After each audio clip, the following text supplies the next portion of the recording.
Hello viewers, నేను doctor Suma, consultant 49 fertility centre Vijayawada. IVF treatment ఎవరికి చేస్తారు? చాలామంది సంతానలేమి సమస్యతో బాధపడుతూ ఉంటారండి. ఒక హాస్పిటల్లో వచ్చి సంప్రదించడానికి కూడా వీళ్ళు సందేహిస్తూ ఉంటారు.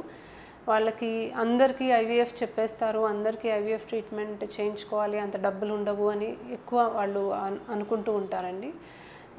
సో ఐవీఎఫ్ ట్రీట్మెంట్ నిజానికి చెప్పాలి అంటే అందరికీ అవసరం పడదండి. సో చాలా తక్కువ మందికి ఐవీఎఫ్ ట్రీట్మెంట్ అవసరం పడుతుంది.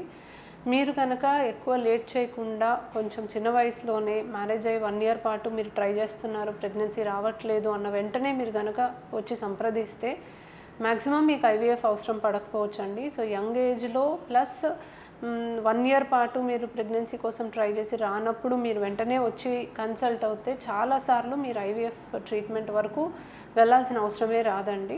సో ఐవీఎఫ్ నిజానికి ఎవరికి అడ్వైస్ చేస్తాము అంటే ఫస్ట్ అండ్ ఫార్మోస్ట్ ఆడవాళ్ళల్లో 2 ట్యూబ్స్ బ్లాక్ ఉన్నప్పుడు. సో ట్యూబల్ బ్లాక్ ఉంటే ఎగ్ పెరిగి రిలీజ్ అవ్వడానికి కానీ, ఐయుఐ ట్రీట్మెంట్ చేయడానికి కానీ, న్యాచురల్గా ట్రై చేయడానికి కానీ అస్సలు ఏమాత్రం అవకాశం ఉండదు. వీళ్ళకి ఖచ్చితంగా ఐవీఎఫ్ ద్వారా మాత్రమే ప్రెగ్నెన్సీ వచ్చే ఛాన్స్ ఉంటుంది.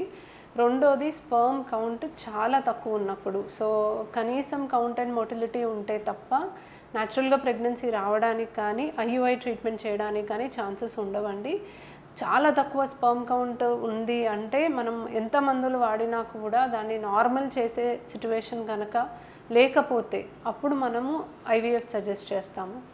మూడవది ఎండోమెట్రియోసిస్ అడ్వాన్స్ స్టేజ్లో ఉన్నప్పుడు. సో పెద్ద పెద్ద చాక్లెట్ సిస్ట్లు మనం స్కాన్ చేసినప్పుడు కనిపిస్తున్నాయి అనుకోండి.